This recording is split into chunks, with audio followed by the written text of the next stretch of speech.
Some apologies come too late. Some love stories end on honesty. It happens on an ordinary evening, the kind that doesn't announce itself as important. The narrator is in a familiar space, quiet, dim, comfortable in a way that comes from routine. Then her message arrives. Not dramatic. Not urgent. Just a few words that instantly slow his breathing. I miss what we had. He reads it twice, then a third time, as if repetition might change its meaning. It doesn't. The past, carefully folded away, suddenly presses back into the present. He doesn't reply right away. Instead, he sits with the weight of it, noticing how his chest tightens, how memories surface without permission. When they meet, it's somewhere neutral, a place that doesn't belong to either of them. She arrives first. He notices her immediately, even before she sees him. She looks the same, but different in ways that matter. Confidence still lives in her posture, in the way she stands, but there's a softness now, a quiet hesitation around her eyes. Time has refined her, not diminished her. That realization unsettles him more than he expects. They greet each other politely, like two people who know too much about one another to pretend otherwise. She smiles, but it doesn't quite reach her eyes. When they sit, their chairs are closer than necessary, yet neither of them comments on it. The narrator becomes acutely aware of her presence, her warmth, the subtle scent of her perfume, the way her hand rests near her knee, fingers slowly tracing the fabric of her skirt as if grounding herself. She speaks first. Her voice is lower than he remembers, steadier, but there's a fragile honesty in it. When she says she misses what they had, she doesn't dramatize it. She looks down briefly, then back up at him, searching his face for something, permission, maybe, or forgiveness. He listens without interrupting. Inside, he feels pulled in two directions. Part of him remembers the safety, the laughter, the way she used to lean into him during quiet moments. Another part remembers the waiting, the unanswered questions. The night he told himself not to ask for more because he didn't want to lose what little he had. He notices small things as she talks, the way she pauses before certain words, the way her shoulders tense when she admits missing him, not just the relationship. These details matter more than the words themselves. They tell him this confession wasn't planned. It escaped her. There's a silence after she finishes. Not awkward, heavy. Full. He doesn't rush to fill it. He lets it breathe. In that pause, he realizes something important. Hearing her say she misses them doesn't bring relief. It brings clarity. The ache is still there, but so is the memory of why it ended. This moment isn't about reconciliation yet. It's about recognition. Two people standing in the same emotional space, aware that whatever comes next will require honesty neither of them can avoid. They don't move right away. The conversation lingers in the air, suspended between them like something fragile. When she speaks again, her tone softens, almost nostalgic. She talks about then, about the small routines that once defined them. Morning messages that didn't need meaning. Shared jokes no one else understood. The comfort of knowing someone would always answer. As she remembers, her face relaxes. A faint smile appears, unguarded, and for a moment, he sees the version of her he once trusted completely. She leans back slightly, crossing her legs, her body language open, inviting. He notices how naturally she slips into familiarity, how easily the past still lives in her. He lets her talk. He wants to understand how she remembers it, because it's different from how he does. In his memory, those same moments carried an undercurrent of uncertainty. The messages that came late. The plans that were never fully confirmed. The way affection was given freely but commitment always paused just short of clarity. While she felt safe, he felt careful. While she remembers warmth, he remembers restraint. He doesn't interrupt her recollection. Instead, his eyes drift to her hands as she speaks. They moved gently, as if shaping the memories in the air between them. Once, those hands used to reach for him without hesitation, resting on his arm, brushing against his knuckles when she laughed. Now they stayed just to herself, fingers laced together. The absence of touch says more than any explanation could. When he finally speaks, his voice is calm, measured.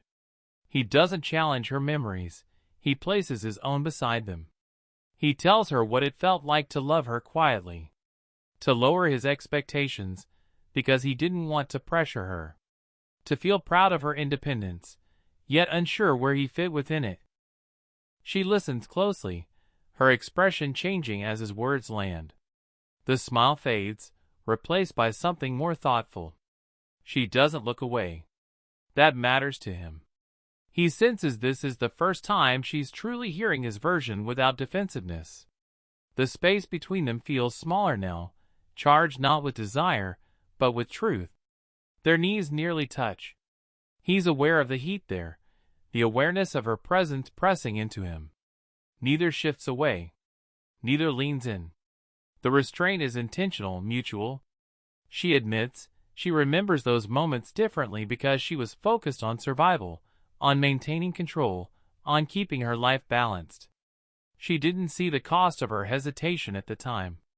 Saying it out loud seems to surprise her. He realizes then that this conversation isn't about who's right. It's about how two people can share the same story and live it in entirely different ways. Memory smooths edges. Reality keeps them sharp. The tension doesn't rise through touch or flirtation, but through understanding. The more they speak, the clearer it becomes that affection alone wasn't enough, and never was. The past they're discussing feels close, almost within reach, but no longer something he wants to step back into blindly. By the time the silence returns, it's changed. It isn't heavy anymore. It's reflective. Both of them are no longer talking to reclaim what was, but to finally see it for what it truly was. After her confession, the conversation drifts into the past almost naturally, like a current pulling them both backward. She speaks with a softness that suggests comfort rather than regret, recalling the ordinary moments that once stitched their days together. The way they used to sit in silence without it feeling empty. How she'd tease him for noticing things no one else did. The calm she felt knowing he was there, steady and attentive. As she talks, her shoulders loosen, her voice warming with familiarity. He watches her closely, aware of how easily she steps into those memories. There's a gentle confidence in the way she remembers them, as if what they shared was solid, dependable, uncomplicated. For him, those same memories carry a different weight. He remembers how often he adjusted himself to fit into her world. How he learned to wait without asking why. The pauses between messages that grew longer, the plans that were spoken about but rarely anchored in certainty. He remembers the way he celebrated her independence while quietly wondering if there was room for him beside it. He doesn't interrupt her. He lets her finish, lets the nostalgia run its course. Only then does he speak, choosing his words with care. He tells her he valued every quiet moment, but that quiet sometimes felt like distance. That while she felt safe, he felt unsure, constantly balancing affection with restraint. She listens, really listens. Her gaze doesn't wander. The warmth in her expression dims, replaced by reflection. She hadn't known, he realizes. Or maybe she hadn't wanted to know. The physical space between them begins to feel intentional.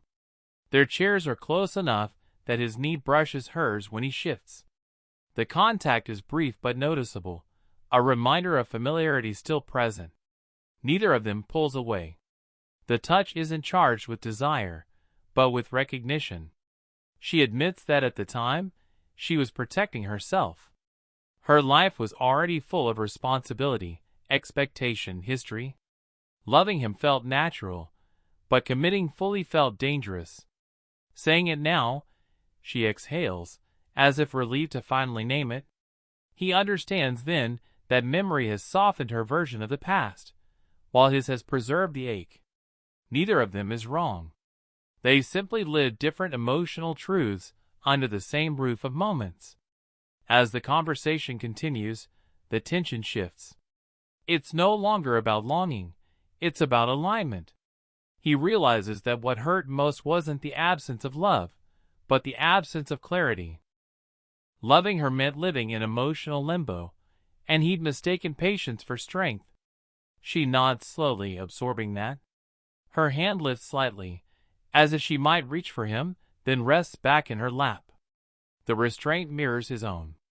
They are both aware of how easy it would be to lean into familiarity, and how costly that ease once was.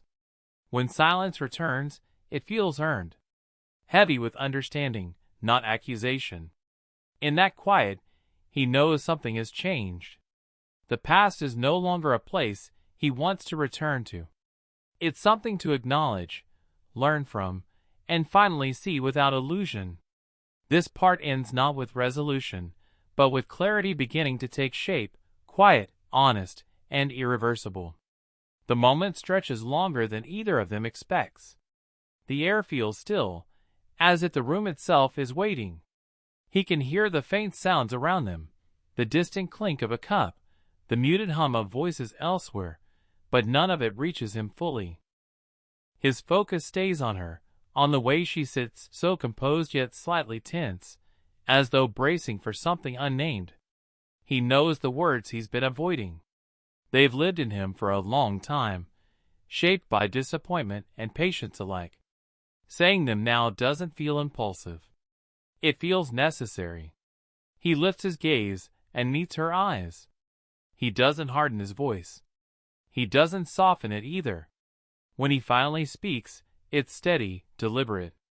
"You're the reason it's gone." There's no accusation in it, just truth. The words fall between them and stay there. He doesn't rush to explain. He lets them exist as they are. Her reaction is immediate but quiet. Her breath falters, just for a second. Her shoulders lower slightly, as if something she's been holding up has finally been set down. She looks away, not in defense, but in recognition. For a moment, she presses her lips together, absorbing the weight of what he said. He watches her carefully. In the past, moments like this would have filled him with anxiety, fear of pushing too hard, of losing her by asking for honesty. Now, there's a calm resolve in him. He realizes he isn't afraid of the outcome anymore. That alone tells him how much he's changed. She looks back at him, eyes glossy but steady. There's pain there, yes, but also understanding. She doesn't interrupt him when he continues. He explains what he means slowly. He tells her how every time he needed reassurance, he convinced himself not to ask. How he learned to be grateful for partial presence, because he thought wanting more was selfish. He describes the exhaustion of loving someone while constantly questioning his place in their life. As he speaks, his hands rest quietly in his lap. There's no gesturing, no dramatic emphasis. His stillness underscores the seriousness of the moment. This isn't about winning an argument. It's about finally being heard. She listens without defending herself. Her eyes stay on his, and that feels like a small but meaningful shift. When he finishes, the silence that follows is heavier than before, but also cleaner. Honest. She swallows, nodding faintly. The truth has landed where it needed to. She admits she had sensed his withdrawal back then, but chose not to confront it, afraid of what it would demand of her. Hearing it now confirms what she avoided acknowledging then. There's a vulnerability in her expression he's never seen so clearly. For the first time, he feels the imbalance between them dissolve, not through reconciliation, but through equality and honesty. When she finally speaks, her voice is softer, stripped of certainty. She doesn't ask him to take it back. She doesn't argue. She simply acknowledges the truth of his experience. In that moment, he understands something crucial. Saying those words didn't reopen a wound. It closed one. The truth, spoken calmly and without blame, becomes a boundary as much as a confession. This part ends with both of them sitting in that truth, changed by it, quieter for it, and finally standing on equal emotional ground. She takes a breath before speaking, the kind that comes from deciding not to hide anymore. When she finally does, her voice is quieter than before, stripped of the confidence that usually carries her. It isn't weakness, it's honesty. She tells him she never meant to hurt him, but she knows now that intention didn't spare him from the impact. She explains how, at the time, her life felt like a careful balancing act. Responsibility pressed in from every side, expectations, routines, the weight of choices already made long before he entered her world. Letting herself fully lean into him felt risky. Not because of him, but because of what it would require her to confront in herself. As she speaks, her gaze drifts downward, then returns to his face, searching for understanding rather than forgiveness. She admits she confused control with safety. That keeping parts of herself reserved felt like protection, even when it quietly created distance between them. Saying it now, she shakes her head slightly, as if recognizing the cost too late. He listens without interrupting. There's a tenderness in the way he holds her words, even as they sting. He notices how her hands tremble faintly before she folds them together, resting them on her lap.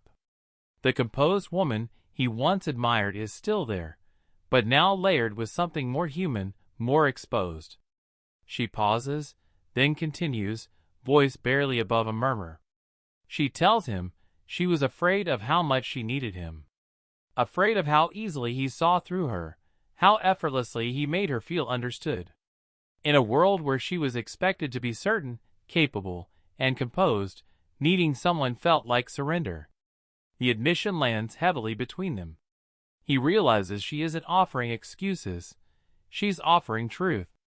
The difference matters. She reaches for his hand instinctively, then hesitates midair. Her fingers curl slightly, hovering for a moment before she withdraws them. That restraint says everything. She respects the boundary he's drawn, even if it hurts. He notices the effort it takes, the quiet dignity in it. Moved by that, he places his hand over hers, not to reclaim what was, but to acknowledge the courage it took to say what she's saying now. The contact is brief, warm, grounding. Her breath catches, and she squeezes his fingers once before letting go. She admits she regrets not listening sooner, not asking what he needed, not realizing that love, left undefined, can still wound deeply. Her eyes shine, but she doesn't cry. Instead, she holds herself steady, owning the truth without collapsing under it. In that moment, he sees her clearly, not as the woman who hurt him, nor as the one he once idealized, but as someone capable of reflection and growth. The imbalance that once defined their connection continues to fade. This part doesn't promise reconciliation. It offers something quieter, but equally powerful, mutual recognition. Her vulnerability doesn't undo the past, but it honors it. And for him, that acknowledgement brings a sense of peace he didn't know he needed. The scene closes with both of them sitting in stillness, hands apart but hearts lighter, knowing that honesty, finally shared, has changed the meaning of everything that came before. The conversation slows, settling into something more reflective. The sharper edges have softened, leaving space for truths that were always present but rarely named. He leans back slightly, drawing a quiet breath, and realizes there's one more thing that's hovered over everything they've ever shared, the difference in where they stood in life. He doesn't say it right away. Instead, he watches how she carries herself, the composure shaped by years of navigating responsibility, the ease with which she understands herself. Being with her once felt like stepping into a world that was already established, already defined. He remembers admiring that stability, how it made him feel anchored. But he also remembers how small it sometimes made him feel. When he finally speaks, he chooses honesty over hesitation. He tells her that loving her taught him how to grow up faster than he was ready for. That he learned patience, restraint, and empathy by watching how she moved through the world. But it also taught him how to silence his needs, how to accept uncertainty as maturity. She listens closely, nodding slowly. She doesn't flinch at the implication. Instead, she acknowledges it with a quiet understanding. She admits she often forgot how much further ahead she was, how her experience gave her the luxury of hesitation, while his required clarity to feel secure. The age difference wasn't about years, he realizes aloud. It was about timing. About who had already lived through heartbreak and who was still learning how to define his boundaries. She had learned caution. He had learned hope. Those lessons collided more than they complemented. As they talk, the physical space between them becomes noticeable again. Their knees brush lightly, unplanned. The contact sends a subtle awareness through him, familiar, restrained, tender. She glances down at the point of contact, then back up at him, neither moving away nor leaning closer. The moment hangs there, unspoken. She admits that being with him made her feel younger in ways that scared her. His openness, his belief in possibility, his willingness to love without armor, it reminded her of parts of herself she carefully packed away. Instead of meeting him there, she protected herself by holding back. Hearing that, something settles in him. The imbalance wasn't intentional. It was human. He reflects inwardly, realizing how much that relationship shaped him. Loving someone more experienced forced him to mature emotionally, but leaving her taught him self-respect. Both truths can coexist. She tells him she sees now how unfair the dynamic was, how asking him to be patient without offering reassurance placed him in a position he shouldn't have had to navigate alone. Her voice is steady, but regret colors it. This part isn't about blame. It's about perspective. Two people at different stages, trying to meet in the middle without fully understanding what they were asking of each other. As the conversation settles, he understands something important. The age gap wasn't the reason it ended, but it amplified every unspoken fear and unmet need. Recognizing that doesn't reignite longing. It brings clarity. They sit quietly, aware that what they shared mattered, but also aware that who they are now exists because they let it go. The pull between them hasn't vanished. It lingers in the quiet spaces of the conversation, in the way their eyes meet a second longer than necessary, in the warmth that still rises when they sit close. But something fundamental has shifted. The desire that once guided them is no longer in control. Clarity is. He notices it first in himself. The familiarity still stirs something, memory, comfort, affection, but it doesn't overpower him the way it once did. He no longer feels the urgency to reach for her, to fix what was broken simply because it still aches. Wanting her is easy. Choosing what's right is harder. He tells her this gently. That what they shared mattered deeply, and in many ways, it always will. But wanting someone isn't the same as trusting them with your emotional safety. He explains that back then, he confused longing with endurance. He believed that if he waited long enough, things would align on their own. She listens in silence, eyes soft but steady. When she responds, her honesty mirrors his. She admits that even now, she can feel herself drawn to the version of them that existed in possibility. But she also recognizes the patterns that haven't fully changed. Her instinct to protect herself still rises first. The hesitation is still there, saying that costs her. He can see it in the way her jaw tightens, in the breath she releases afterward. She isn't offering hope. She's offering truth. And that, he realizes, is a kind of love in itself. Their hands rest close on the table, separated by inches that feel deliberate. At one point, her fingers brush against his, accidental, fleeting. The contact is warm, familiar, and charged with everything unsaid. Neither of them pulls away immediately. Then, slowly, they both do. The restraint isn't painful. It's respectful. He understands then that this moment is different from all the others they've shared. There's no bargaining. No silent agreements. No promises made in hope. There's just two people acknowledging what they can and cannot give. He tells her he's learned that love shouldn't require shrinking himself. That being chosen shouldn't feel like a reward for patience. His voice doesn't waver. These aren't accusations, they're boundaries. She nods, eyes shining but composed. She tells him she's proud of the man he's become. That hearing him speak with such clarity both hurts and reassures her. She knows now that asking him to return would mean asking him to abandon that growth. The realization settles between them like a quiet truth. Desire still exists, but it no longer dictates the outcome. Choice does. As the conversation winds down, he feels a sense of calm he never felt with her before. There's sadness, yes, but no confusion. No lingering question of what if. The answer is already here. This part closes with an understanding that love doesn't always end in togetherness. Sometimes it ends in self-respect, and that ending, though quieter, is far more secure than the one they once tried to hold on to. The room feels lighter now, though the air still carries the weight of everything they've said. Both of them sit for a moment, not rushing, letting the quiet linger. It's a different silence than before, calm, reflective, and final. He notices how she shifts in her chair, subtly mirroring him, as if even without touching, they are still connected in rhythm. There's an unspoken acknowledgement between them. The story they had together has reached its natural conclusion.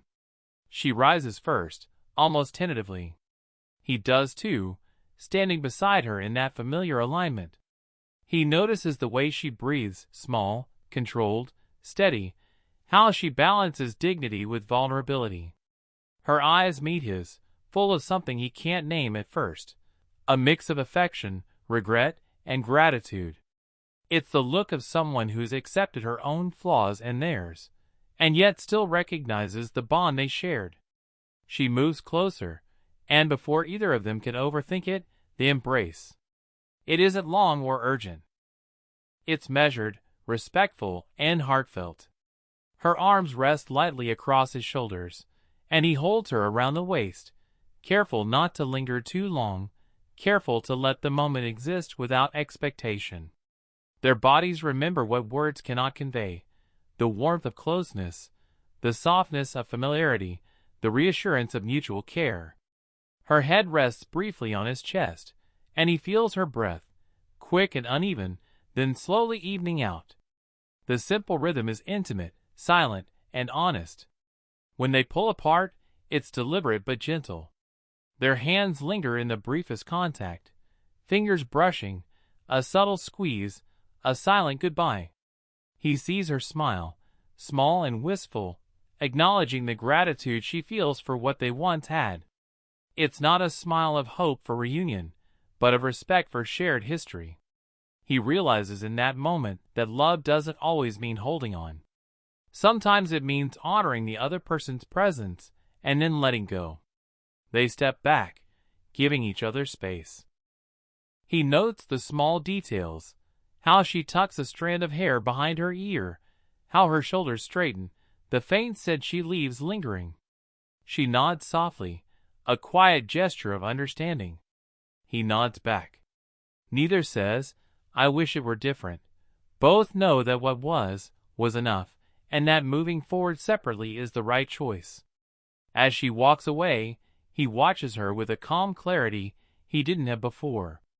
The pull is still there, subtle and human, but it is no longer painful or confusing. He feels gratitude instead of longing, peace instead of ache. The world feels lighter around him. He breathes deeply, aware of the growth that this ending brings, aware that letting her go doesn't erase what they shared, it honors it. He turns away from the place they met, taking one last glance back. She is still in the frame, walking toward her own path, and he is ready to continue on his. They are separate now, but forever changed. The connection lingers, not as a wound, but as a mark of transformation, a quiet imprint of love, honesty, and vulnerability. The story closes on him walking into the evening light, alone but whole. He understands that endings aren't always tragic. They can be profound, cleansing, and beautifully human. In letting her go, he finally claims himself. And in that claiming, the story, while concluded, leaves a lasting echo of love and respect that neither of them will ever forget.